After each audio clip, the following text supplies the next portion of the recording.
ज़ुबान की तमाम तर गिरहें, मेरे ज़हन की तमाम तर गिरहें बहक़ इमाम अली अलैहिस्सलाम और आले रसूल अलैहिस्सलाम अजमाइन खोल दे, और आपकी क़ुव्वत समात की तमाम तर गिरहें बहक़ इमाम अली अलैहिस्सलाम और आले बैत अलैहिस्सलाम अजमाइन खोल दे। एक बार प्यार से मोहब्बत से दुरूशी पढ़ लीजिए। अल्लाहुम्मा सल्लि अला सय्यिदना मुहम्मद व आले मुहम्मद सल्लल्लाहु अलैहि वसल्लम।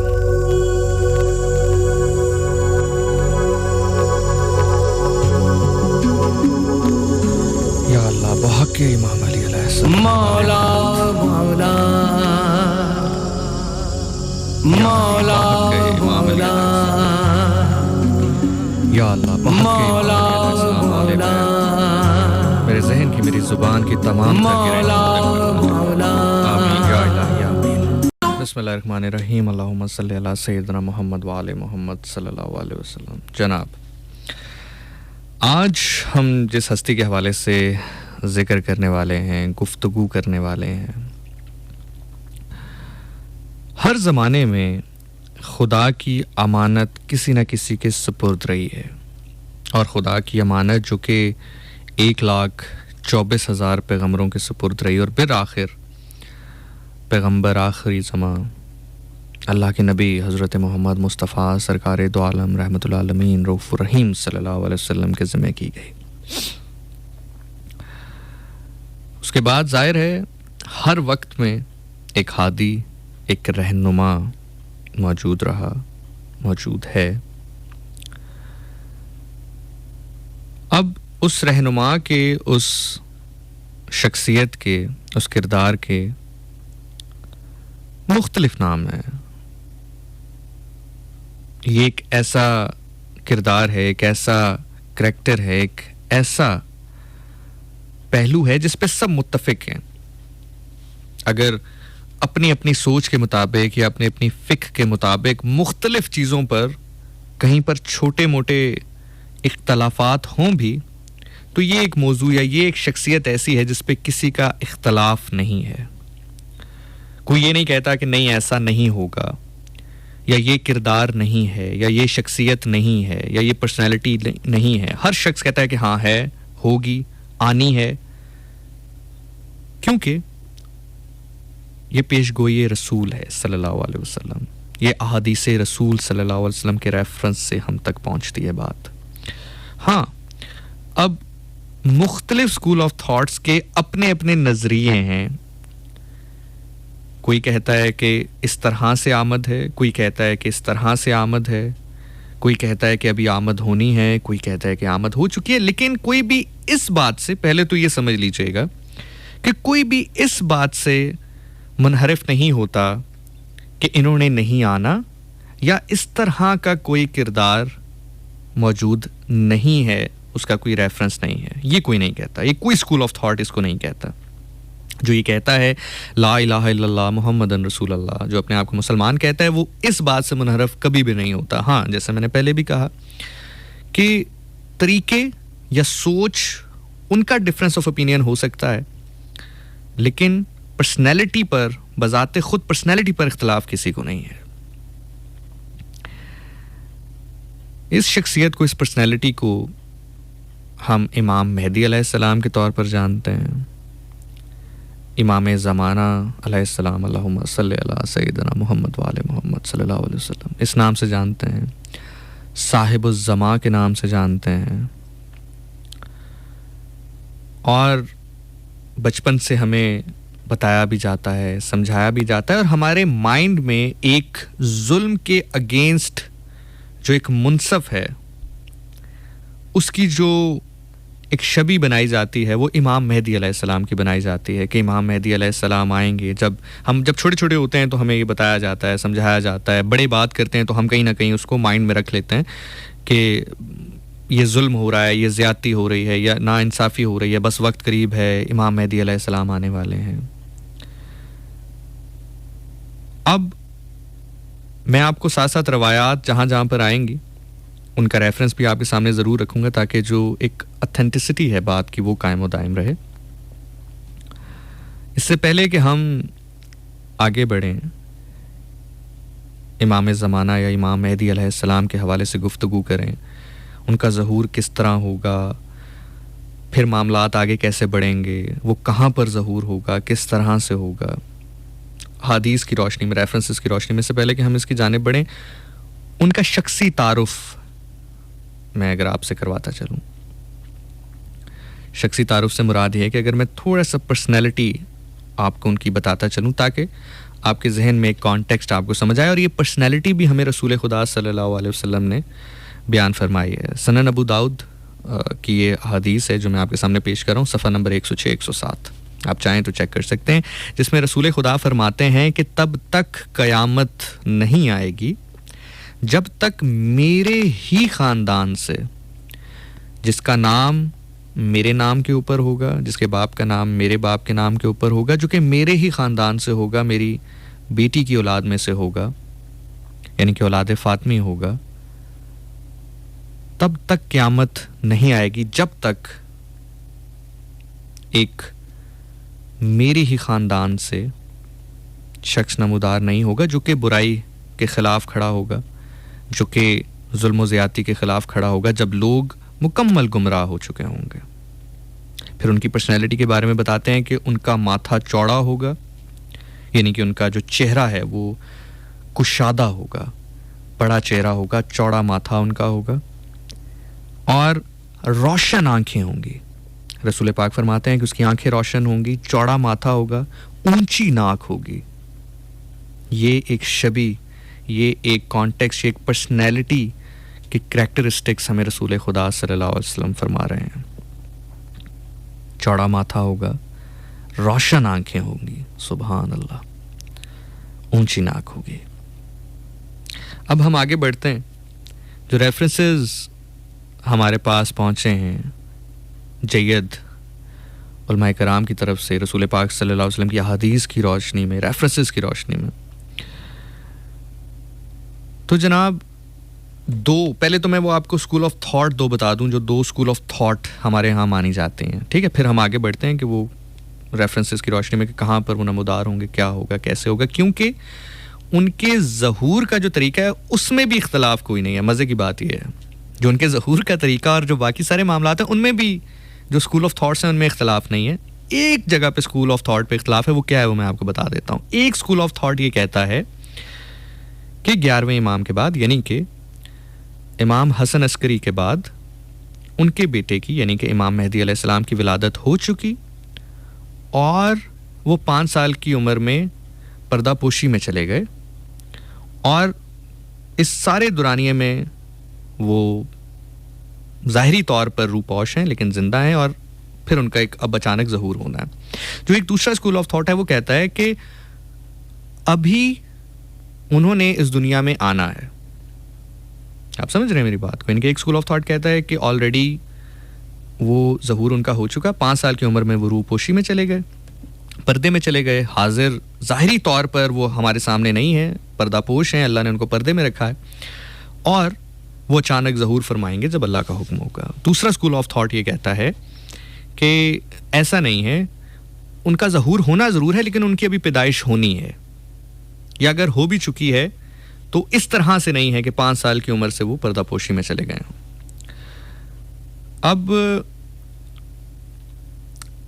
अगर मैं आपको ये बताऊं कि मैं किस स्कूल ऑफ थॉट की तरफ झुकाव है मेरा, चलें ये मैं आपको बाद में बताऊंगा, बिकॉज अगर ये मैंने आपको पहले बता दिया तो शायद फिर आप एक कॉन्टेक्स्ट अपने माइंड में बना लेंगे, और मैं नहीं चाहता कि आप किसी कॉन्टेक्स्ट के साथ मेरी गुफ्तगू सुने, क्योंकि उनकी बायोग्राफी सुनाना बहुत आसान है, समझाना आसान है, लेकिन वो जो सवाल मैं आपके दिल पे छोड़ना चाहता हूँ वो सवाल वो अहम है। खुदा करे कि मेरी गुफ्तगू के आखिर में वो तासीर हो, वो जो सवाल है वो खटक के आपके दिल पे लगे, ताकि मेरी जो गुफ्तगू है उसका मकसद हल हो सके। सो चलें आगे बढ़ते हैं। स्कूल ऑफ थॉट मैंने आपको बता दी, ये यहाँ पे थोड़ा सा डिफरेंस ऑफ ओपिनियन है, जो कि शायद बहुत बड़ा डिफरेंस ऑफ ओपिनियन नहीं है, क्योंकि दूसरे भी ये कहते हैं कि उन्होंने आना है, शायद आ भी चुके हों, तो जब शायद आ भी चुके हों तो हो सकता है वो वही स्कूल ऑफ थॉट हो, तो कोई बहुत ज़्यादा फर्क नहीं है, लाइक 19-20 का फ़र्क है। अब जो ज़हूर का तरीका है उसमें कोई इख्तलाफ नहीं है किसी का, उसके मैं आपको अब जो रेफरेंसेस के थ्रू जो हमारे पास पहुंचा है तरीक़ाकार वो मैं आपके साथ शेयर करता हूँ। तो जनाब मन हो गई, अल्लाह ताला हमारी आंखों को इतना पुरनूर कर दे, अल्लाह हमारे दिलों को उतना मुनव्वर कर दे कि हम वो मंजर देख सकें। आमीन सुम आमीन या इलाही आमीन। के रेफरेंसेस के मुताबिक बताया जाता है कि काबे की जगह पर, जहाँ पर इस वक्त काबा मौजूद है, वहाँ पर खुदा ताला के हुक्म से अल्लाह ताला इमाम मेहदी अलैहिस्सलाम या इमाम ज़माना अलैहिस्सलाम का ज़हूर फरमाएंगे। फजर का वक्त होगा और वो दौर ऐसा होगा कि तमाम तर जो वली हैं, फ़कीर हैं, औलिया हैं, कुतब हैं, अब्दाल हैं, गौस हैं, कलंदर हैं, अपने अपने वक्त के, वो अपने अपने इलाकों से तंग आकर जुल्मो सितम सह कर, या दुनिया इतनी जुल्मो सितम का निशाना बन जाएगी, इतनी घुटन ज़दा हो जाएगी कि वो मुश्किल हो जाएगा उनके लिए अपने अपने इलाकों में, अपने अपनी जगहों में, अपने अपने शहरों में, अपने अपने मुल्कों में क़याम करना। तो वो क्या करेंगे कि वो किबला की जानिब जाएंगे, खाना काबा की तरफ जाएंगे, उम्रे की नीयत से जाएंगे, हज की नीयत से जाएंगे।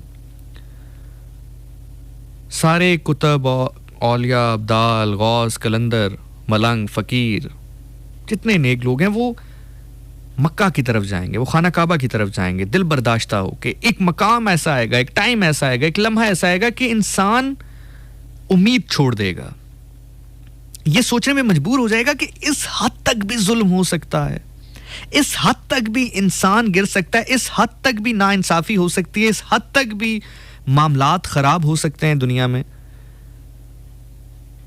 ये वो ऐन लम्हा होगा कि जब इंसान बिल्कुल कुतब, औलिया, अब्दाल, फ़कीर, मलंग, दरवेश, नेक लोग सब अपनी अपनी सोचों के दरवाजे बंद कर देंगे और ये सोचेंगे कि अब कुछ नहीं हो सकता, अब जुल्म का वो पैमाना क्रॉस हो चुका है जिसके बारे में सोचा भी जा सकता है। ये वो ऐन वक्त होगा जिस पे अल्लाह के हुक्म से इमाम ज़माना इमाम मेहदी अलैहिस्सलाम अल्लाहुम्मा सल्ली अला सय्यिदना मुहम्मद वाले मोहम्मद सल्लल्लाहु अलैहि वसल्लम ज़हूर फरमाएंगे। काबे के मकाम पर फजर का वक्त होगा। वहाँ पर ज़हूर के बाद वो अपना एक लश्कर तैयार करेंगे जिसमें वो सभी कुतब, औलिया, अब्दाल, फ़कीर, मलंग, दरवेश, अल्लाह के नेक बंदे जो वहाँ पर मौजूद होंगे, वो अपना एक लश्कर तैयार करेंगे और ये लश्कर उन लोगों पर मुहीत होगा। लश्कर तैयार करने के बाद इमाम ज़माना अल्लाहुम्मा सल्ली अला सय्यिदना मुहम्मद वाले मोहम्मद सल्लल्लाहु अलैहि वसल्लम दमिश्क की जानिब सफ़र करेंगे। अपना लश्कर तैयार करने के बाद, आप समझ रहे हैं मेरी बात? ठहरें, दोबारा सुनें।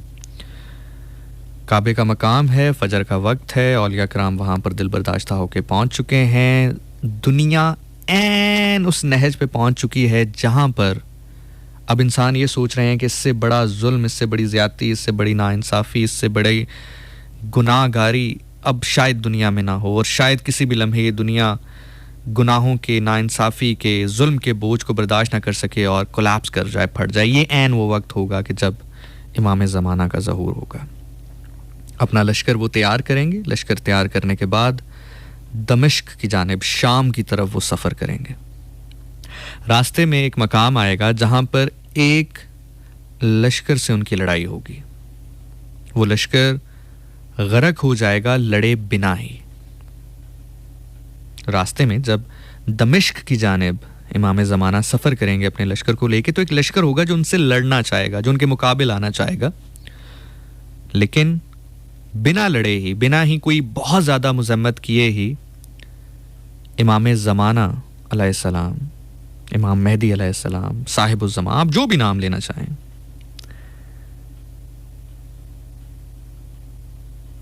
वो उस लश्कर को शिकस्त दे देंगे। वो पूरा लश्कर गरक हो जाएगा। उसमें से सिर्फ एक आदमी जिंदा रहेगा जो कि जाकर इत्ला देगा बाकी लोगों को कि इमाम का ज़हूर हो गया है। अल्लाह ताला मेरी और आपकी इतनी ज़िंदगी करे, ज़िंदगी से ज़्यादा हमारे दिलों को, हमारी आंखों को इतना मुनव्वर करे कि हम इमाम का ज़हूर देख सकें, हम इमाम को देख सकें। वो सारा लश्कर गरक हो जाएगा। उसमें सिर्फ एक शख्स बचेगा जो कि फिर आगे फर्दर लोगों को जाकर ये बयान करेगा कि हमारा लश्कर गरक हो चुका है और जिससे हम लड़ने गए थे वो वक्त का इमाम है, उसका ज़हूर हो चुका है। आगे बढ़ने के बाद एक मकाम पर नमाज अदा की जाएगी, नमाज की इमामत होगी और ऐन उस वक्त अल्लाह ताला हज़रत ईसा अलैहिस्सलाम का ज़हूर फरमाएंगे। हज़रत ईसा अलैहिस्सलाम के ज़हूर के बाद ऐन उस वक्त जब नमाज की इमामत होने वाली होगी, हज़रत ईसा अलैहिस्सलाम का ज़हूर होगा और इमाम ज़माना उनसे कहेंगे कि आइए आप इमामत कीजिए, जिसके जवाब में इमाम ज़माना अलैहिस्सलाम को हज़रत ईसा अलैहिस्सलाम कहेंगे कि नहीं, चूँकि इकामत आपके लिए पढ़ी जा चुकी है तो अब आप इमामत करवाइए। यहाँ पर एक लम्हे ठहर के एक जुमला ले लीजिए, उसके बाद फिर हम रेफरेंस बेस जो मामलात हैं, जो एक हमारे पास सिलसिला है, उसकी जानिब बढ़ेंगे, क्योंकि ये सिलसिला ऐसा है कि कहीं मकाम पर जब मैं इसकी तैयारी भी कर रहा था, मुझे ये सेगमेंट शायद आपके लिए 30, 40, 45 मिनट पे मुहीत हो, लेकिन इसकी तैयारी में मुझे कई दिन लगे और बहुत सारे मकामात पर मेरी आँखों ने वज़ू किया, मेरी आँखियाँ जो हैं, मेरी आँखें जो हैं वो भीग गईं। यहाँ पर एक लम्हे रुकिए, हज़रत ईसा अलैहिस्सलाम आन पहुँचे हैं, इमाम ज़माना उनको कह रहे हैं कि आप नबी हैं, आइए इमामत कीजिए, लेकिन हज़रत ईसा अलैहिस्सलाम कह रहे हैं कि नहीं, चूँकि इकामत आपके लिए कही जा चुकी है तो आप नमाज अदा कीजिए, मैं आपकी इमामत पे नमाज पढ़ूंगा। यहाँ पर एक लम्हा ठहर के ये सोचिए, हज़रत ईसा अलैहिस्सलाम कौन है? नबी खुदा हैं। इमाम ज़माना कौन है? वक्त के इमाम हैं। आगे बढ़ते हैं, इस जुमले से एक कदम आगे बढ़ूं, एक कदम आगे बढ़कर आपको समझाऊं तो ना मेरे समझाने का मकसद ना आपके समझने का मकसद। ये जुमला ना कहता, वैसे ही आगे बढ़ जाता तो शायद नहीं बल्कि यकीनन अमानत में ख़यानत होती। तो ना मैंने ख़यानत की और ना मैंने अहानत की, इन दोनों से अपना दामन बचाते हुए अब मैं आगे बढ़ रहा हूँ। मैं आहिस्ता आहिस्ता, अब ठीक है, इतनी स्पीड ठीक है ना, मैं आहिस्ता आहिस्ता गुफ्तगू इसलिए कर रहा हूँ ताकि आप हर पहलू को समझ सकें, अदरवाइज़ मैं बहुत जल्दी भी आपको बता सकता हूँ। तो जैसे मैंने कहा कि ये जुमला आप तक ना पहुँचाता तो अहानत होती, इमानत में ख़यानत होती, इससे ज़्यादा आगे बढ़ जाऊँ तो फिर अहानत होगी। तो दोनों से ही अपना दामन बचाते हुए आगे बढ़ रहा हूँ। ये जुमला आप तक पहुँच गया, खुल गया, समझ में आ गई, आपकी किस्मत पे रश्क आता है। अल्लाह ताला आपकी किस्मत के सितारे को यूं ही सलामत रखे। आगे बढ़ते हैं। उसके बाद दौर आएगा जिसमें दज्जाल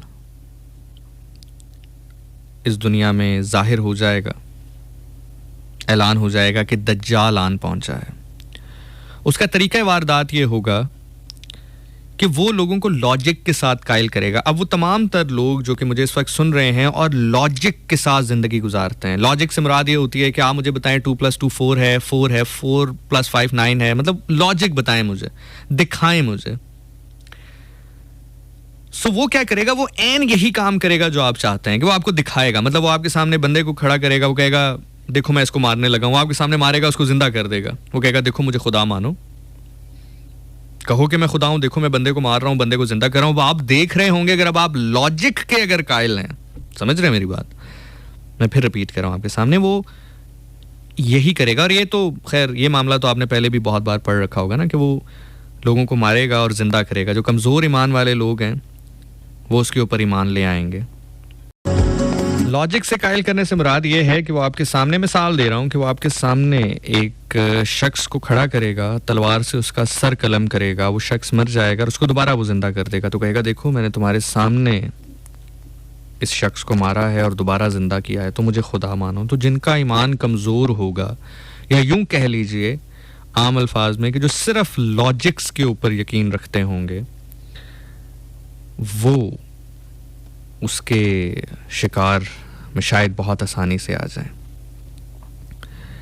दज्जाल के आने के बाद इमाम ज़माना यानी कि इमाम मेहदी अलैहिस्सलाम, अल्लाहुम्मा सल्ली अला सय्यदना मोहम्मद व आले मोहम्मद, और जनाब ईसा, हज़रत ईसा अलैहिस्सलाम ये इरादा करेंगे, ये तहैया करेंगे कि उन्होंने दज्जाल के ख़िलाफ़ लड़ाई करनी है। हज़रत ईसा अलैहिस्सलाम लड़ाई के लिए निकलेंगे और इमाम मेहदी अलैहिस्सलाम उनको कहेंगे कि मैं आपके साथ इस लड़ाई में जाऊंगा। दोनों यानी कि इमाम मेहदी अलैहिस्सलाम और हज़रत ईसा अलैहिस्सलाम दज्जाल के ख़िलाफ़ लड़ाई करेंगे और एक मकाम ऐसा आएगा कि जिसमें हज़रत ईसा अलैहिस्सलाम दज्जाल का सर कलम करके अपनी तलवार पर उसका लहू लगाकर लोगों को बताएंगे कि दज्जाल इस दुनिया में नहीं रहा, यानी कि फितना दज्जाल को ख़त्म कर देंगे। ये दौर रेफरेंसेस की बेस पर बताया जाता है कि इमाम ज़माना अलैहिस्सलाम का जो दौर है वो तकरीबन 7 साल पे मुहीत होगा। और ये याद रखिएगा कि जो ज़हूर इमाम ज़माना यानी कि इमाम मेहदी अलैहिस्सलाम है वो, और जो ज़हूर हज़रत ईसा अलैहिस्सलाम है वो ऐन क़यामत से पहले होना है। आप समझ रहे हैं मेरी बात? ये ऐसा नहीं होगा कि इमाम ज़माना आए, हज़रत ईसा अलैहिस्सलाम आए, वो इस दुनिया से तशरीफ़ ले गए और उसके बाद फिर वही सिलसिले चल रहे हैं, वही बिजली के बिल आ रहे हैं, वही गैस के बिल आ रहे हैं। ऐसा नहीं होगा। ये ऐन उस वक्त होना है जब दुनिया में, जैसे मैंने आपको स्टार्ट में कहा ना, कि ऐन उस वक्त जहाँ पर कुतुब, औलिया, अब्दाल, फ़कीर, मलंग, दरवेश, अल्लाह के नेक लोग, उनको ये लगेगा कि बस अब दुनिया उस मकाम पर आन पहुंची है कि उनके अखलाक या उनकी अच्छाई या उनकी इबादत, आपने अक्सर सुना होगा ना कि कहते हैं कि चंद अच्छे लोग हैं जिनकी वजह से दुनिया चल रही है, लेकिन उन लोगों को भी ये महसूस होना शुरू हो जाएगा कि अब शायद गुनाहों की या जुल्म की या नाइंसाफ़ी की जो एक पैरामीटर है या जो तादाद है वो इस हद तक जान पहुंची है, इस पैमाने को उसने हिट कर दिया है कि शायद अब हमारा होना सिर्फ काफ़ी नहीं है।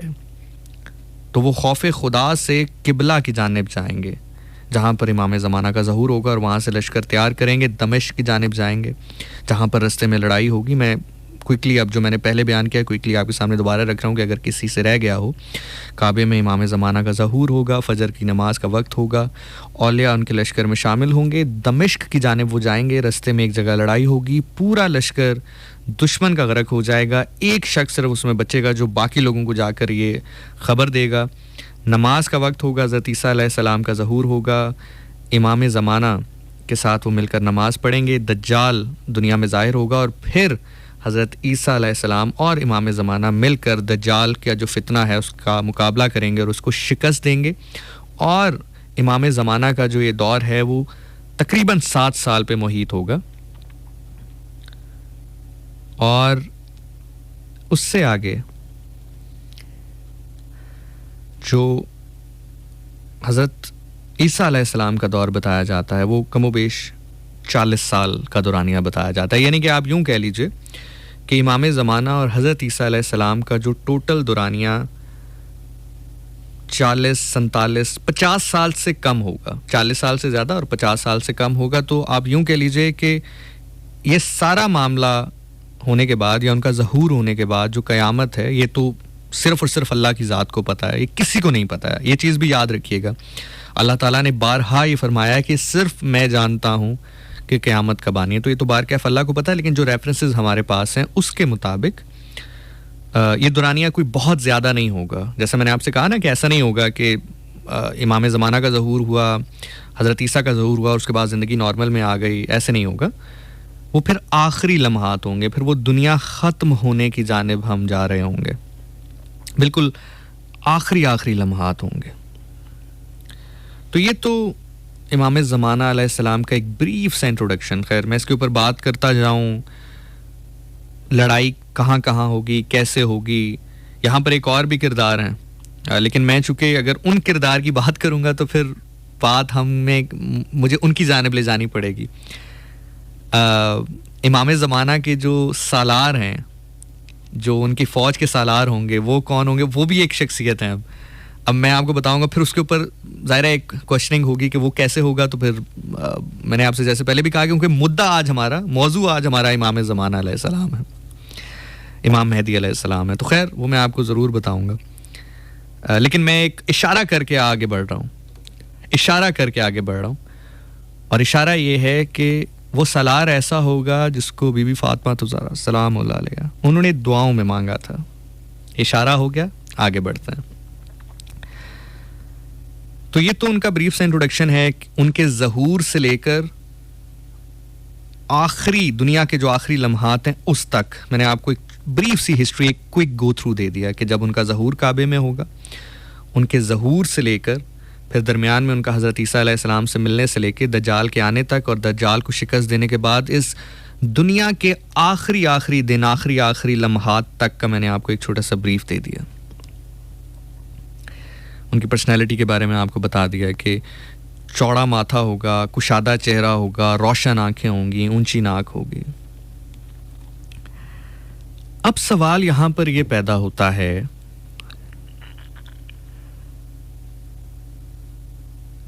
कि क्या वो मुलाकात करता? अगर हम कहते हैं कि इमाम ज़माना, देखें इमाम ज़माना का मतलब, ये जो लफ्ज़ है इमाम ज़माना, ये उनका नाम नहीं है, नाम उनका महदी है। महदी से मुराद हादी, हदायत देने वाला, चूंकि उनका काम ये है ना, उनका मकसद ही ये है। उनका जो मकसद है वो मकसद ही ये है कि उन्होंने दुनिया को हदायत देनी है, हदायत पिलाना है वापस आके। क्योंकि एक जगह पर रवायत में ये आता है, अब दुआ करें, ये जो अब मैं रवायत अब आपको बताने लगा हूं, आप दुआ करें कि अल्लाह ताला आपको ज़िंदा रखे, आपके प्यारों को ज़िंदा रखे उन लम्हात तक। एक रवायत में रसूलुल्लाह सल्लल्लाहु अलैहि वसल्लम फरमाते हैं कि जब वो आएगा तो आसमान की एक बूंद भी नहीं होगी जो आसमान अपने पास रखेगा, ज़मीन का एक दाना भी अनाज का ऐसा नहीं होगा जो ज़मीन अपने पास रखेगी। इतना रिस्क होगा, इतना रिस्क होगा, इतनी खुशहाली होगी, जो लोग उस वक्त मौजूद होंगे वो ये ख्वाहिश करेंगे कि काश हमारे प्यारे इस दुनिया से ना जाते ताकि वो इस खुशहाली को देख सकते। ये रवायत मैं आपके सामने बयान कर रहा हूँ। अल्लाह ताला मुझे, आपको, हमारे बड़ों को, हमारे प्यारों को वो लम्हा देखना नसीब करे कि इतना रिस्क होगा कि जब वो इस दुनिया में आएगा, दुनिया को हदायत में लाएगा, खुदा ताला के हुक्म से आसमान का एक कतरा भी नहीं होगा जो आसमान अपने पास रखेगा, यानी कि बारिश की गुफ्तगू हो रही है, और ज़मीन एक दाना भी अनाज का अपने अंदर नहीं रखेगी। इतना रिस्क उगलेगी, इतना रिस्क होगा कि लोग देखेंगे और देखकर ये कहेंगे कि काश हमारे प्यारे जिंदा होते, काश वो भी ये देख सकते जो आज हम देख रहे हैं। सो उनके काबे पे ज़हूर से लेकर दुनिया के आखिरी लम्हात तक का मामला मैंने आप तक सुना दिया। अब सवाल ये है कि चूंकि इमाम ज़माना उनका लक़ब है, ज़माना वक्त, इमाम का मतलब आपको पता है, तो ज़माने का इमाम। अब यहां पर किसी का हीरा आपको दिखाने लगा हूं। दो वाक़यात आपके सामने, और उसके बाद फिर हम दस्तक की जानिब जाएंगे। एक लड़का है जो अपने दोस्तों के साथ रहता है। उसके दोस्त गुफ्तगू करते हैं, मौजू डिस्कस करते हैं, जैसे अभी मैं और आप बात कर रहे हैं ना। मैं अकेला गुफ्तगू नहीं कर रहा, आप अकेले नहीं सुन रहे। मुझे बिल्कुल ऐसा लग रहा है, बाखुदा मुझे ऐसा लग रहा है कि मैं किसी जगह पर बैठा हूँ, कोई पहाड़ी है, स्याह रात है, स्याह पहाड़ है, आप मेरे सामने बैठे हैं और मैं आपसे गुफ्तगू कर रहा हूँ।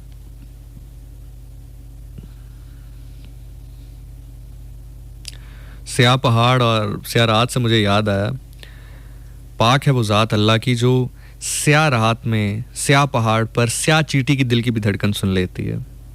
और मैंने इत्तेफाक से अभी लिबास भी स्याह पहना है, काला पहना है। मेरा बस चले तो मैं सारी ज़िंदगी स्याह लिबास पहनूं, लेकिन बाहर कैफ, आगे बढ़ते हैं।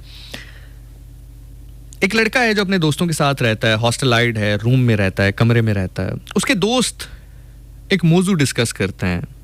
अक्सर होता है ना दोस्तों में, जैसे पढ़ाई हो रही है, गुफ्तगू हो रही है, मामला डिस्कस होते हैं, मौजू डिस्कस होते हैं। तो वो डिस्कस करते हैं, यार एक इमाम है, इमाम ज़माना है, वक्त का इमाम है, इमाम महदी है, बड़ा ताकतवर है, बड़ी कुदरत है उसके पास, अल्लाह का हादी है, अल्लाह की तरफ से हादी बनाकर भेजा गया है, अल्लाह का दस्ते शफ़क़त है उसके ऊपर। वो कहता है कि एक दफ़ा मैं सफ़र कर रहा हूँ और मुझे पहुँचना है पेपर देने के लिए, और मैं जिस गांव में रहता हूँ वहाँ से मेरा सफ़र मेरे कॉलेज, स्कूल, यूनिवर्सिटी का 2-3 घंटे का है। तो मैं, आप यूँ समझ लीजिए कि अगर 8 बजे पेपर है तो वो 5 बजे घर से निकला है। मैं मिसाल दे रहा हूँ, एग्जैक्ट ये टाइम नहीं होगा, लेकिन मैं मिसाल दे रहा हूँ कि अगर 8 बजे पेपर है तो 5 बजे वो घर से निकला है। या यूं समझ लीजिए कि अगर दोपहर 2 बजे पेपर है या दोपहर 1 बजे पेपर है तो वो घर से निकला है 7-8 बजे सुबह के। वो कहता है मैं घर से निकला हूँ, रास्ते में मेरी गाड़ी खराब हो गई है। वो रास्ता ऐसा है कि जहाँ पर कोई पब्लिक ट्रांसपोर्ट नहीं चल रही है, कोई लम्हा ऐसा है, कोई वक्त ऐसा है कि जिसमें पब्लिक ट्रांसपोर्ट नहीं चल रही है और अपनी गाड़ी पर सफर हो सकता है। गाड़ी खराब हो गई है, मैं घड़ी को देखता हूँ, ड्राइवर कहता है थोड़ी देर में ठीक हो जाएगी। 1 घंटा, 2 घंटे, 3 घंटे, मुझे इस चीज़ का एहसास होना शुरू हो जाता है कि शायद मैं पेपर के लिए नहीं पहुंच पाऊंगा और मुझे टेंशन शुरू हो जाती है, मुझे फिक्र शुरू हो जाती है कि मेरे पूरे साल की मेहनत इस पेपर पे डिपेंड है। मैं अगर ये नहीं पास करूंगा तो शायद मैं क्वालिफाई ना कर सकूं अगले एग्जाम के लिए। वो कहता है मैं इसी सोच में गुम होता हूं तो मुझे मेरे दोस्तों की बात याद आती है कि कोई है, अल्लाहुम्मा सल्ली अला सय्यिदना मुहम्मद व आले मुहम्मद सल्लल्लाहु अलैहि वसल्लम, कोई है जो भटके हुओं को रास्ता दिखाता है, कोई है जो अल्लाह की तरफ से मदद के लिए भेजा जाता है। तो मैं अपने जहन में ये ख्याल करता हूं कि अगर कोई है, अगर आज मुझ तक पहुंच जाए तो मेरा वादा है कि मैं अव्वल वक्त की नमाज कभी नहीं छोड़ूंगा। आज मुझे इस मुश्किल से निकाल दे, आज मुझे इस परेशानी से निकाल दे, आज मुझे इस टेंशन से निकाल दे, किसी तरह मुझे पेपर की जगह पहुंचा दे, मैं अव्वल वक्त की नमाज नहीं छोड़ूंगा। वो कहता है कि मैं इसी सोच में अभी गुम हूं, मुब्तला हूं, तो नॉक होती है मेरे दरवाजे पर। कहता है मैं देखता हूं तो एक नौजवान है। वो कह रहा है कि क्या हुआ? गाड़ी खराब है, ड्राइवर देख रहा है। उसका मैं देख दूं, देखें। वो कहता है कि मैं अब देख रहा हूं शीशे से कि उसने इशारा किया ड्राइवर को कि तुम बैठो। बोनेट उसने देख के बंद किया तो ड्राइवर ने जैसे ही सलफ लगाया तो वो गाड़ी स्टार्ट हो गई।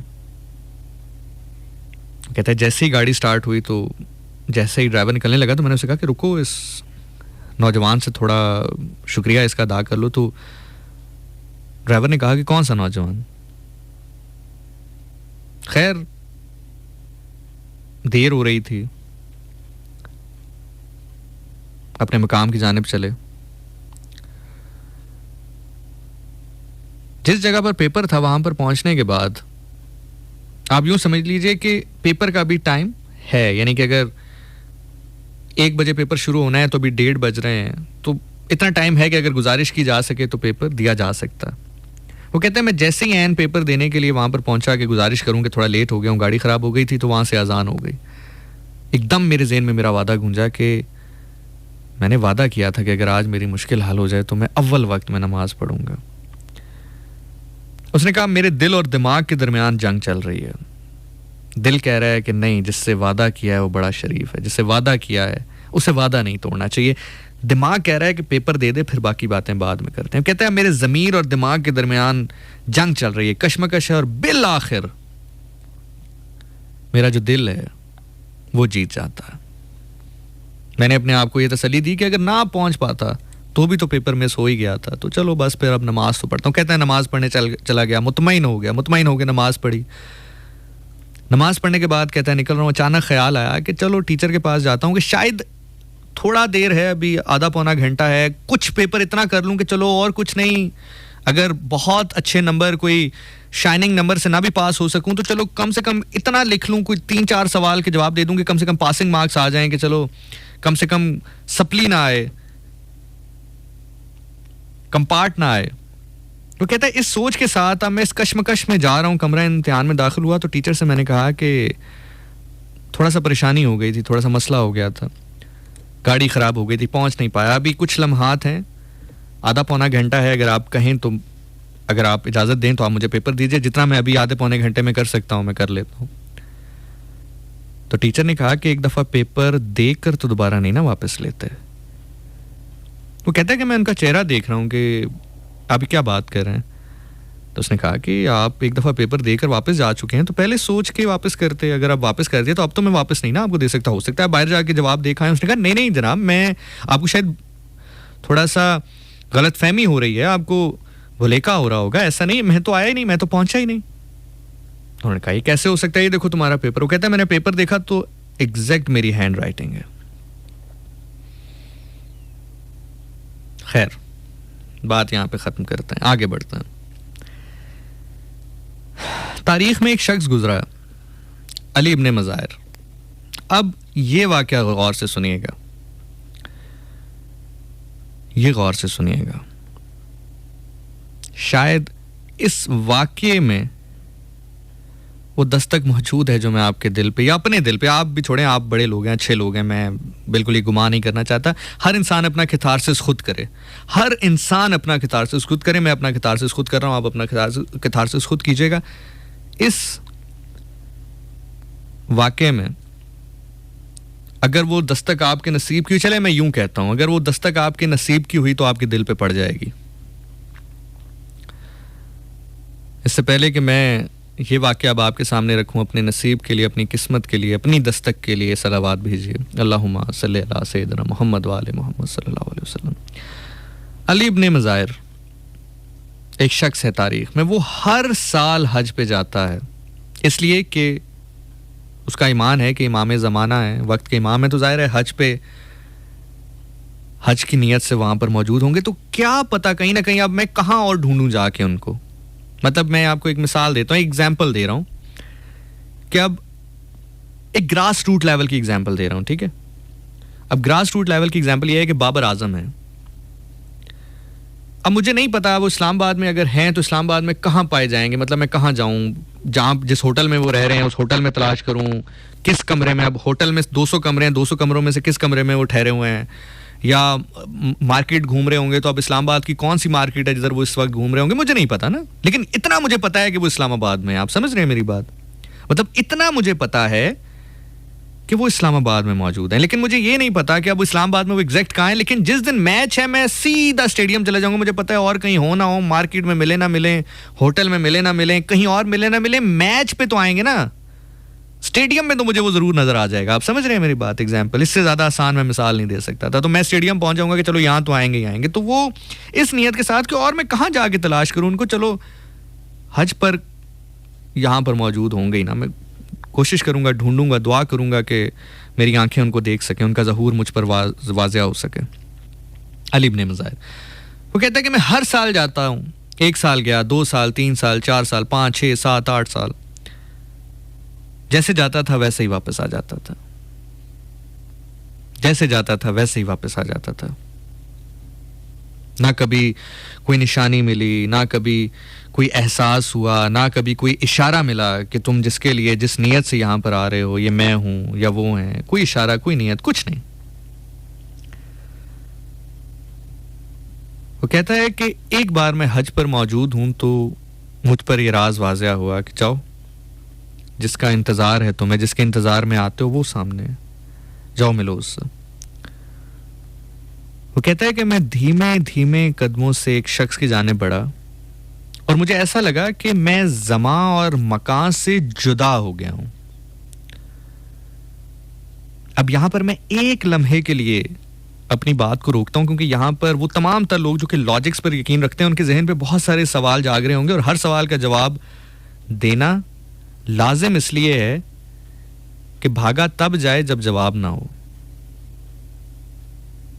अब बहुत सारे लोग कह रहे होंगे ऐसा कैसे मुमकिन है? मुमकिन इसलिए है, इंसान की बनाई हुई जो मशीन है या जो सैटेलाइट है, वो कितने दिनों में पहुंच रही है, कितने दिनों का, हफ्तों का, दिनों का सफर तय करके वो एक जगह पर पहुंची और वहां से आपको पिक्चर्स भेज रही है कि ऐसा हो सकता है, ऐसा हो सकता है। आपने, अब मैं किसी से पूछूं कि आपने खुद देखी है वो सैटेलाइट, वो कहेगा नहीं। मैंने कहा आप खुद उस सैटेलाइट के अंदर मौजूद हैं, वो कहेगा नहीं। तो मैं कहूंगा आपको कैसे पता है कि जो तस्वीरें आ रही हैं वहीं से आ रही हैं? तो कहेगा भाई इंसान ने बनाई। मैंने कहा बनाई होगी इंसान ने, लेकिन क्या तुमने खुद देखी? वो कहेगा नहीं। तो इंसान की बनाई हुई सैटेलाइट पर आपको इतना यकीन है। हम इस वक्त उस बादशाह की बात कर रहे हैं, खुदा ताला की बात कर रहे हैं, जिसकी सल्तनत के साए तले ये सारे हैं ना, हजरत आदम से लेकर रसूल पाक तक, ये उसकी सल्तनत के नीचे हैं सारे, ये उसकी खलकत है सारी। हम इस वक्त उस खालिक की बात कर रहे हैं जिसने अपने महबूब को एक लम्हे में अपने अर्श पर बुलाया और ये भी याद रखिएगा, हम कहते हैं आसमान बहुत ऊंचा है, इससे ऊपर एक और है, इससे ऊपर एक और, इससे ऊपर फिर गैलेक्सीज कितनी है, कहकशाएं कितनी है, ये किसी को नहीं पता। कोई शख्स अभी इतनी ताब नहीं रख सका कि अल्लाह की कायनात कितनी बड़ी है। तो उसने इस जमीन से उठाकर उस कायनात पर उसको पहुंचाया जहां पर वो खुद है, और बिस्तर गर्म रहा, पानी बहता रहा, कुंडी हिलती रही। मशहूर वाक्य ना, आप सबको पता होगा, इसमें डिटेल में मुझे जाने की जरूरत नहीं। तो हमारी बनाई हुई सैटेलाइट जिसकी तस्वीर पर आपको यकीन है, वो 15, 20, 25, 30 दिन जितने में भी पहुंचती है वहां से तस्वीरें भेजती है। हम इस वक्त जिसकी बात कर रहे हैं, तो मुमकिन इसलिए ये है, हम जिसकी इस वक्त बात कर रहे हैं वो बादशाह है जिसने अपने महबूब को एक ही रात में मिराज के लिए, दीदार के लिए बुलाया और उसी लम्हे वापस पहुंचाया। और जब वापस पहुंचाया तो कुंडी हिल रही थी, बिस्तर गर्म था, पानी बह रहा था, यानी कि इतने लम्हे में। सो खैर, वो शख्स कहता है, अली इब्ने मज़ाहिर कहता है कि मैं आहिस्ता आहिस्ता खरमा आहिस्ता आहिस्ता कदमों से उनके पास पहुंचा। तो जैसे ही उन्होंने मुझे देखा, अल्लाह अकबर, इससे पहले कि मैं अगला जुमला कहूँ, दुआ कीजिए अपने लिए और मेरे लिए कि इमाम हमें भी देख कर ये जुमला कहें, हमें भी देख कर ये जुमला कहें। वो कहता है कि मेरी जानिब उन्होंने देखा और कहा कि मैं तुमसे मिलने के लिए बहुत मुश्ताक था। अल्लाह अकबर, अल्लाहुम्मा सल्ली अला सय्यदना मोहम्मद वाले मोहम्मद। इमाम ने कहा कि मुझे तुमसे मिलने का बहुत शौक था। वो कहता है कि इमाम, मौला आपको मेरे से मिलने का शौक था? मतलब मैं तो हर साल आ रहा हूं, मैं तो 1 साल 2 साल 3 साल पता नहीं कितने सालों से आ रहा हूं, ये कैसा शौक है कि मतलब इतने अरसे बाद आप मुझसे मिले? अगर आपको मुझसे मिलने का शौक था तो इतना इंतजार क्यों? अब ये वो दस्तक है, खुदा करे जो हमारे दिलों पे पड़े। अब मौला का जवाब सुनना, अब इमाम ज़माना अलैहिस्सलाम, इमाम मेहदी अलैहिस्सलाम का जवाब सुनना। अब ये वो दस्तक है जो दिलों पर पड़ेगी। इमाम ज़माना ने कहा कि हमें तुमसे मिलने का शौक था। वो कहता है कि जब मैं आहिस्ता आहिस्ता इमाम के करीब हुआ, उन्होंने मुझे देखा, तो मुझे देखने के बाद मुस्कुराए बिस्मिल्लाह और कहा, मुझे तुमसे मिलने का बहुत शौक था। मैं होश हवास अपने इस बात पे खो बैठा, मैं होश हवास अपने इस बात पे खो बैठा। उसने जो कहा हंस के आया मेरा दीवाना। उसने कहा, मौला आप मेरे से मिलने के मुश्ताक थे, आपको मेरे से मिलने का शौक था। मैं इतने अरसे से हज पर आ रहा हूं सिर्फ इस नियत से कि कहीं ना कहीं मेरी आपसे मुलाकात हो जाए। मौला ने कहा, हाँ मुझे बहुत इश्तियाक था, मुझे बहुत दिल था कि मैं तुमसे मिलूं, लेकिन तुम्हारा अमल हमारे दरमियान आ जाता था।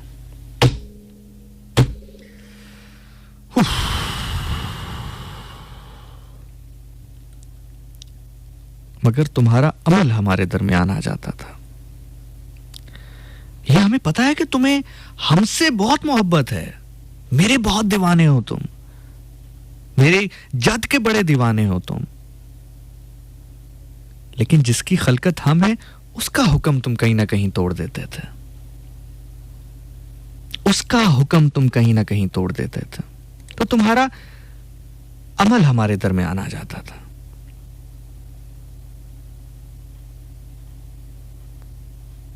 अभी कुछ दिन पहले मुहर्रम गुजरा है ना, हमने मजालिस की, जलूस किए। आप किस भी फिक्स से ताल्लुक रखते हो, हर शख्स की आंख नम थी। हर शख्स अपने अपने अंदाज से इमाम हुसैन अलैहिस्सलाम के साथ मोहब्बत और अकीदत जाहिर करता है। हम सब ने की, किसी ने न्याज बनाकर की, किसी ने जलूस में जाकर की, किसी ने मजलिस में जाकर की, किसी ने जिक्र करके की, किसी ने रोजा रख के की, किसी ने नमाज पढ़कर की। लेकिन कभी आपने सोचा है कि करबला में मौजूद जो इमाम हुसैन अलैहिस्सलाम के मुखालिफ फौज थी, उन्होंने किया क्या था? नमाज छोड़ी थी? नहीं। जाकिरीन और उलमाए कराम अपने अपने मेंबरों से ये बयान करते हैं ना कि नहीं, बड़े बड़े नमाज अदा करने वाले लोग दूसरी सफ में मौजूद थे। रोजे छोड़े थे? नहीं। हज छोड़ दिए थे? नहीं। उम्रे छोड़ दिए थे? नहीं। क्या किया था फिर उन्होंने? क्या किया था? तो जवाब है कि उन्होंने इमाम को तन्हा छोड़ दिया था। एक लम्हे के लिए सोचें, एक लम्हे के लिए सोचें, कहीं हम नमाज भी अदा कर रहे हों, कहीं रोजे भी रख रहे हों, कहीं जिक्र भी कर रहे हों, कहीं तस्बीह भी पढ़ रहे हों, कहीं जलूस में भी जा रहे हों, कहीं मजलिस भी हो रही हो, कहीं नियाज भी पक रही हो, हम ये सब कर रहे हों, लेकिन कहीं हमने भी ये सब करते हुए अपने वक्त के इमाम को अकेला तो नहीं छोड़ दिया।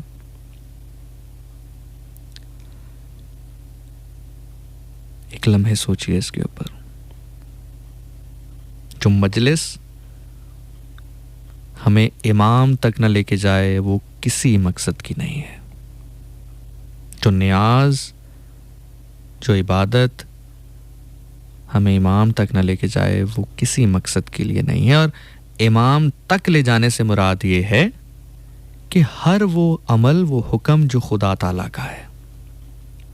मैं आपको मिसाल दे रहा हूं, एग्जाम्पल दे रहा हूं। आप अपने मोहल्ले की सबसे बड़ी मजलिस करवाते हैं, सबसे मशहूर जाकिर बुलवाते हैं, सबसे बड़ी मजलिस करवाते हैं, न्याज में तिक्के लोगों को खिलाते हैं, लेकिन अगर आप सूद लेते हैं तो आपने अपने इमाम को तन्हा छोड़ दिया है। आप 9वीं और 10वीं को छोड़ के यकम मुहर्रम से 10वीं मुहर्रम तक रोजा रखते हैं, लेकिन अगर आपने किसी पर बहतान लगा दिया है, अगर आपने किसी पर तोहमत लगा दी है, तो आपने अपने इमाम को तन्हा छोड़ दिया है। अगर आप सारा साल जिक्र में मसरूफ रहते हैं, लेकिन आधी अल्कोहल पीने वाले हैं, आधी शराब पीने वाले हैं, आपने अपने इमाम को तन्हा छोड़ दिया है।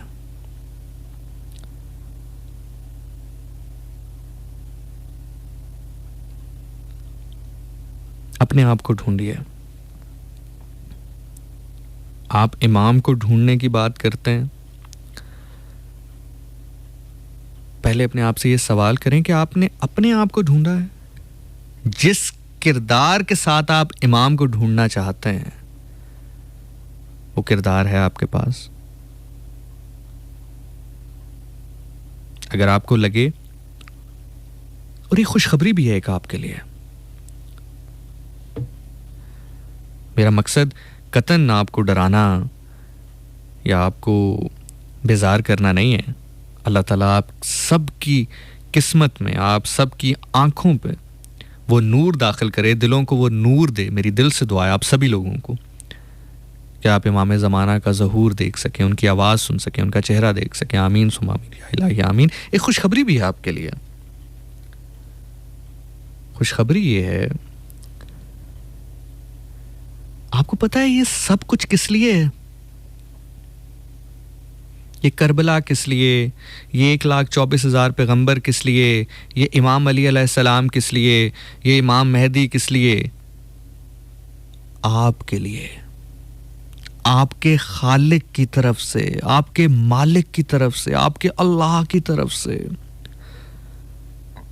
1,24,000 दस्तक उसने दी है आपके ज़मीर पर नबियों की सूरत में।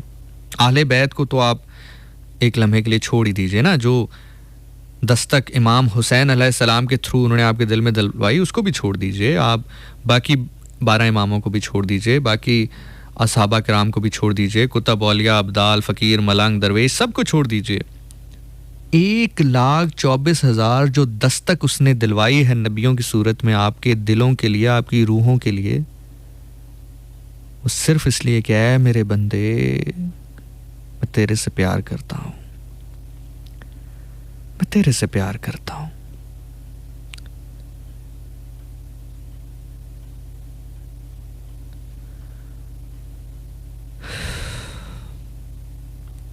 अगर आपको लगता है कहीं ना कहीं आपके दिल में ये डर पैदा हो कि शायद मैं उस मयार तक गिर चुका हूं कि जहां से शायद अब मेरी वापसी मुमकिन ना हो, शायद मेरी वापसी मुमकिन ना हो, तो याद रखिएगा, ये इमाम मेहदी अलैहिस्सलाम, ये इमाम ज़माना अलैहिस्सलाम उसकी जद से हैं। इनकी जद में एक शख्स जिनका नाम इमाम हुसैन अलैहिस्सलाम है, ये वो ज़ात है, वो ये शख्स है, ये वो पर्सनैलिटी है जिसने 9 लाख में से हुर निखेड़ लिया था। अल्लाह अकबर। मेरा पढ़ना आसान, तेरा सुनना आसान। मैं फिर जुमला कहता हूँ, खुदा करे ये जुमला वहाँ पहुँचे जहाँ से मैं पहुँचाना चाहता हूँ, जहाँ से मैं बयान करना चाहता हूँ। अगर आपको कहीं पर लगे कि आप इस दलदल में पहुँच चुके हैं, इस मकाम पर पहुँच चुके हैं जहाँ से आपका पलटना मुमकिन नहीं है, शायद आप उस सफ में कभी ना खड़े हो सकें जिसमें आपको दीदारे इमाम ज़माना अलैहिस्सलाम नसीब हो, तो याद रखिए इमाम ज़माना इमाम मेहदी अलैहिस्सलाम की जद में वो शख्स मौजूद है, वो किरदार मौजूद है, वो पर्सनैलिटी मौजूद है जिसने 9 लाख की फौज से हुर ले लिया था। अच्छा, इसका क्या मकसद? ये बात मैंने 2 दफा क्यों कही? किसी को अपनी साइड पे कर लेना आसान है, इसमें क्या बड़ी बात है भाई? अपनी साइड पे कर लिया, 9 लाख बंदा था, एक अपनी साइड पे कर लिया, क्या फर्क है? सिर्फ अपनी साइड पे नहीं किया, जिस लम्हे अपनी साइड पे किया वो वक्त देखो। वो वक्त क्या है? हुर दूसरी जानिब की फौज का सालार है। दूसरी जानिब सिर्फ 72 हैं, इस जानिब घोड़े हैं, ऊंट हैं, हाथी हैं, दूसरी जानिब चंद महज घोड़े और ऊंट। दूसरी जानिब तीर हैं, नेज़े हैं, भाले हैं, जदीद हथियार हैं, दूसरी जानिब चंद तलवारें हैं। इस तरफ मर्द ही मर्द हैं, दूसरी जानिब बच्चे भी हैं, औरतें भी हैं। और यकीनी है कि ये तो बड़ा जुल्म हो जाएगा, इनके साथ आने वाले वक्त में बड़ा जुल्म हो जाएगा, यकीनी है ना। देखिए, जो कम से कम रिवायत है ना, जो कम से कम लश्कर की रिवायत है कि जी इतना लश्कर मौजूद है, लोग कहते हैं जी 9 लाख नहीं था, जो कम से कम रिवायत है वो भी मैं आपको बताता हूँ। देखिए, मैंने पैसे लेके तो पढ़ना नहीं कि मैं किसी की वाह के लिए या किसी मजमे को जज्बाती करने के लिए पढ़ूँ। मैंने तो आपके सामने वो बयान करना है जो जिसमें मेरा अपना दिल गवाही देता हो। और मैं इंसान हूँ, मुझसे गलती हो सकती है, लेकिन जितनी मैं तहकीक कर सकता हूँ, जितना मेरा दिल गवाही दे सकता है, जितना मैं समझ सकता हूँ, उसको अपने सामने रखते हुए ईमानदारी के साथ आपके सामने रख सकूँ। तो जो सबसे कम रवायत है ना, कि जो सबसे कम रवायत है वो 4000 की है, कि 4000 का लश्कर था दूसरी जानिब, और जो सबसे ज्यादा है वो 9 लाख का है। 9 लाख हो या 4000 हो, 4000 का भी 72 के साथ मुझे बताएं क्या मामला है। अगर 4000 भी हों और दूसरी तरफ सिर्फ 72 हों, तो यकीनी है कि इनके साथ तो बहुत जुल्म होगा। उस लम्हे में हुर मालो दौलत छोड़ के, सब कुछ छोड़ के इमाम हुसैन के काफिले में शामिल हुआ। शब आशूर यानी कि आशूरा से एक दिन पहले 9वीं मुहर्रम की रात हुर अपने खैमे में आया। इसका दिल अंदर से बुझा बुझा है। इसको पता है कि जो हो रहा है बड़ा गलत हो रहा है, और जो होगा वो बहुत गलत होगा, क्योंकि इसको हुक्म दिया गया कि तू इमाम हुसैन अलैहिस्सलाम के साथ जंग कर, और ना सिर्फ जंग कर बल्कि जो जुल्म सितम की दास्तान है वो तू रकम कर। तो उसने कहा मैं ऐसा नहीं कर सकता। इसी बेस के ऊपर इब्ने ज़ियाद को और शिमर को जो है फिर सलार मुकर्रर किया गया, क्योंकि इसने मना कर दिया था। इसको रखा गया फौज में कि चलो तू एक अच्छा कमांडर है, फौज में रह, लेकिन कमांड अब तेरे हाथ में नहीं है, क्योंकि तू उस तरह से जुल्म नहीं कर पा रहा जिस तरह हम चाहते हैं। तो बार कैफ फिर वो कमांड जो है वो इब्ने ज़ियाद और लईन शिमर के हाथ में आई। आखिरी रात है, शब आशूर है, ये इसका दिल बड़ा बोझल सा है। ये अपने खैमे में आया तो उसने क्या देखा है कि इसकी बेटी बैठी हुई है, छोटी सी बच्ची है इसकी। तो जैसे ही दाखिल हुआ तो इसकी बच्ची के पास एक पोटली है, एक छोटा सा सामान जैसे आप इसको कह लें, या पोटली या गठड़ी है। इसने पूछा कि क्या है, तो बच्ची ने कहा कि आप मुझे मारेंगे तो नहीं अगर मैं आपको बताऊंगी। ये बड़ा हैरान हुआ कि इसकी अपनी बेटी इसको ये क्यों कह रही है कि मैं, आप मुझे मारेंगे तो नहीं। इसने कहा नहीं मारूंगा। उसने कहा कि अगर आप मुझे मारेंगे तो मैं बेवारिस नहीं हूं, मैं अपने वारिस को बुलाऊंगी। उसने कहा ये मेरी बेटी है, किस वारिस की बात कर रही है। हैरान हुआ, परेशान हुआ, इसको समझ में नहीं आई कि बेटी क्या बात कर रही है, इस पोटली में क्या है, इस गठड़ी में क्या है जो दिखाते हुए ये डर रही है। और ये कह रही है कि अगर आप मुझे मारेंगे तो मेरे वारिस मौजूद है, मैं इसका बाप हूं, मेरे से बड़ा वारिस कौन है, कौन इसको वारिस मिल गया है। थोड़ी देर रुका, बेटी से पूछा, गोद में बिठाया, प्यार किया कि बताओ बेटा क्या बात है। कहा अभी मैं चलते चलते चलते दूसरे खैमों की जानिब चली गई थी। वहां पर मुझे मेरी एक हम उम्र बच्ची मिली।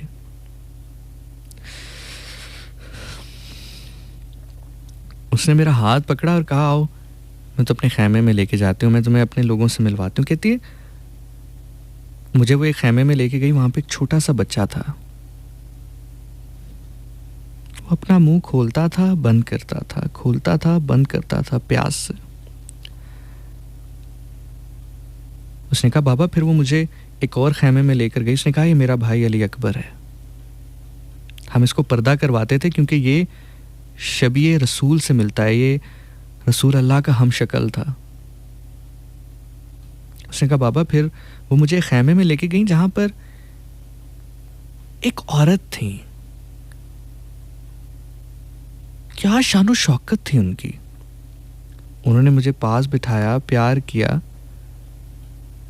और न जाने वहां पर जो मौजूद औरतें थीं उन्होंने उनको कोई इशारा किया, वो सारी औरतें उस खैमे से बाहर चली गईं। और कुछ देर बाद वापस आईं तो हर किसी के हाथ में कुछ ना कुछ था।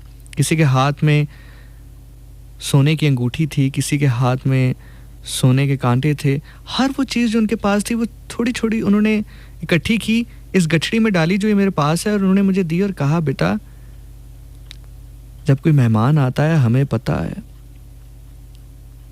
जब कोई मेहमान आता है, छोटा बच्चा घर में आता है तो उसको खाली हाथ नहीं भेजते, ये आप अपने पास रख लो, ये ले जाओ, हमारी तरफ से तोहफा है। उसने कहा बाबा, मैंने उनसे कहा कि मुझे मेरे बाबा मारेंगे, डांटेंगे। उन्होंने कहा नहीं डांटेंगे, ये ले जाओ। उसने कहा बाबा, मैं उस खैमे से निकली तो एक बहुत बारोब आदमी था।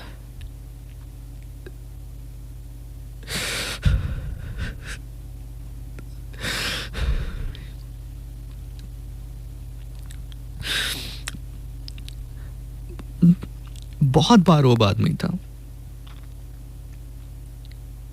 उसने मेरा हाथ थामा और मुझे बड़ी हिफाजत के साथ अपने खैमे तक लाया और मुझे कहा जाओ अपने खैमों की तरफ चली जाओ, मैं देख रहा हूं, तुम्हें कोई कुछ नहीं कहेगा, और अगर किसी ने कुछ कहा तो मुझे आवाज मारना। मैंने उससे कहा कि आप कौन हैं, मैं आपको क्या आवाज दूंगी। तो उसने कहा कि अगर तुम्हें कोई तंग करे तो मुझे आवाज देना, मेरा नाम अब्बास है। उसने कहा बाबा, मैंने उनसे पूछा आप अब्बास हैं, ये फौज आपकी ताक में है। बाबा आप तो कहते हैं वो मेरे दुश्मन हैं, बाबा आप तो कहते हैं वो हमें मारना चाहते हैं। बाबा दुश्मन तो ऐसे नहीं होते, बाबा दुश्मन तो बच्चियों को इस तरह से तोहफे देकर वापस नहीं भेजते। बाबा ये हमारे दुश्मन नहीं हो सकते।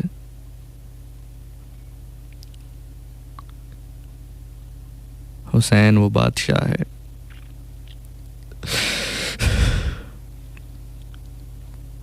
हुसैन वो बादशाह है जिसने 9 लाख की फौज से हुर हासिल कर लिया था। तो अगर आप आज किसी ऐसी जगह पर मौजूद हैं, किसी ऐसे गिरफ्त में आन पहुंचे हैं, हम सब किसी ना किसी मकाम पर, किसी ना किसी जगह पर घिर जाते हैं किसी ना किसी परेशानी में, किसी ना किसी परेशानी में घिर जाते हैं हम।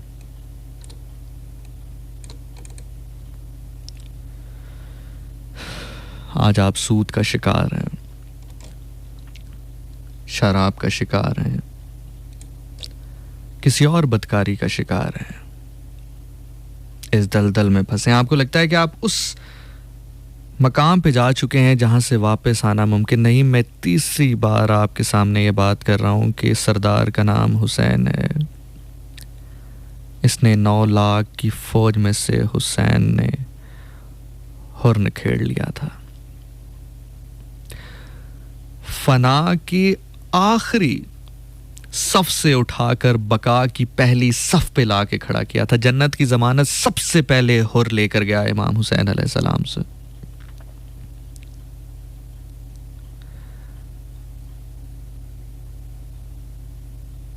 ये सारी दस्तकें अल्लाह आपके दिल पर देना चाहता है, सिर्फ अपने करीब करने के लिए। शायद कायनात की सबसे मुश्किल बात मैं आपको अगले 1 मिनट में समझाने वाला हूं। मैं क्या समझाने वाला हूं, जो मैं आप खुदा करे मैं वो नौकरी, वो खत आप तक उस तरह पहुंचा पाऊं जिस तरह से मुझे पहुंचाने का कहा गया। सबसे बड़ा सवाल आज भी हम यही कर रहे हैं ना कि क्या, कहां है इमाम ज़माना अलैहिस्सलाम।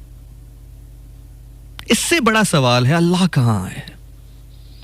इमाम ज़माना तो खलकत है ना, रसूल खुदा तो खलकत है ना, इमाम अली अलैहिस्सलाम तो खलकत है ना, इमाम हुसैन अलैहिस्सलाम तो खलकत है। ये तो खलकत है ना, खालिक कहां है।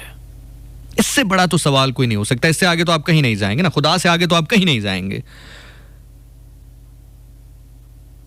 सबसे बड़ा और मुश्किल सवाल खुदा कहां है,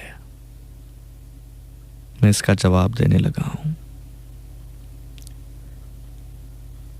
कभी कभार हो सकता है जिसको आप ढूंढ रहे हों, जिसको आप देखना चाहते हों, जिसको आप सुनना चाहते हों, वो आपकी कुव्वते गुआई हो। जिसको आप सुनना चाहते हो वही आपकी कुव्वते समात हो। जो आप जिसके साथ बात करना चाहते हो वही आपकी कुव्वते गोयाई हो। जिसको आप जिंदगी में देखना चाहते हो सकता है वही आपकी जिंदगी हो। मैं मिसाल देता हूं, अब ये बात बहुत गौर से सुनिएगा। मछली पानी के बिना जिंदा रह सकती है? नहीं। अब 2 मछलियां हों आपस में बात कर रही हूं कि हमने सुना है कि पानी के बिना हम जिंदा नहीं रह सकते, लेकिन पानी कहां है? मछली को तो पानी नजर नहीं आता। बहुत मुश्किल बात बहुत आसानी से शायद 2 लफ्जों में बयान कर गया हूं। मछली पानी के बिना नहीं रह सकती, लेकिन मछली अब ये कहती रहे कि मुझे पानी नजर नहीं आ रहा, मुझे पानी नजर नहीं आ रहा। शायद नजर नहीं आएगा, क्योंकि जब नजर आएगा तो शायद फिर से जिंदगी भी खत्म हो जाए। जब तन्हा हो जाओ रात को, बातें किया करो अपने इमाम से। मुझे ये दुख है, मुझे ये दुख है, मुझे ये परेशानी है, मुझे ये टेंशन है। आप अल्लाह के भेजे हुए हादी हैं। कुरान को दोस्त बनाओ, कुरान को दोस्त बनाओ, कुरान को दोस्त बनाओ। हुसैन की शहादत तेरे दिल की दस्तक थी। अली अकबर की शहादत तेरे दिल पर दस्तक थी। अली असगर की शहादत तेरे दिल पर दस्तक थी। कितना खुश नसीब था हुर, आखिरी लम्हात में दस्तक पर दरवाज़ा खोल दिया। कितना खुश नसीब था हुर, बीबी ज़ैनब की तमाम तर मुशक्क़त तेरे दिल पे दस्तक थी। पुराने बुजुर्ग कहा करते होते थे, सावे बूटे टहनियां लगियां हरीड़ दियां, सावे बूटे टहनियां लगियां हरीड़ दियां, मिट्टी ते बह के रोंदियां भैणा शबीर दियां। तेरे हिस्से की दस्तक तुझ तक पहुंचाना मकसद था। खुदा की कसम तू हुर है, बस अपने हुसैन के इंतज़ार में है। मेरी खुदा ताला से दुआ है तेरे हिस्से का हुसैन तुझे मिल जाए। या साहिबे ज़मा इमाम अल अजल। मौला हुसैन दी फरशा तो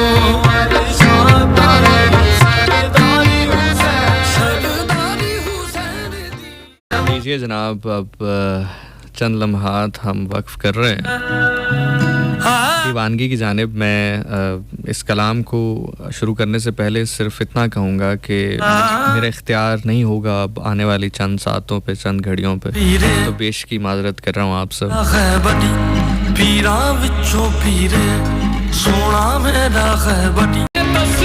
पता है मक्का पर रसूल अल्लाह सल्लल्लाहु अलैहि वसल्लम ने सब सहाबा के हाथ एक दूसरे के हाथ में दिए, कहा ये तेरा भाई तू इसका भाई, ये तेरा भाई तू इसका भाई, ये तेरा भाई तू इसका भाई। पूछा अली कहाँ है? साहब ने कहा अली मस्जिद में है। इमाम अली के पास पहुंचे, कहा अली यहाँ क्या कर रहे हो? आंखें नम थी। कहा रसूल अल्लाह, आज आपने सबको सबका भाई बनाया, मेरा भाई कौन है? रसूल पाक सल्लल्लाहु अलैहि वसल्लम ने हाथ थामा, बाहर असहाब में आए, हाथ को बुलंद किया और कहा दुनिया और आखिरत में अगर मेरा कोई भाई है तो वो अली है।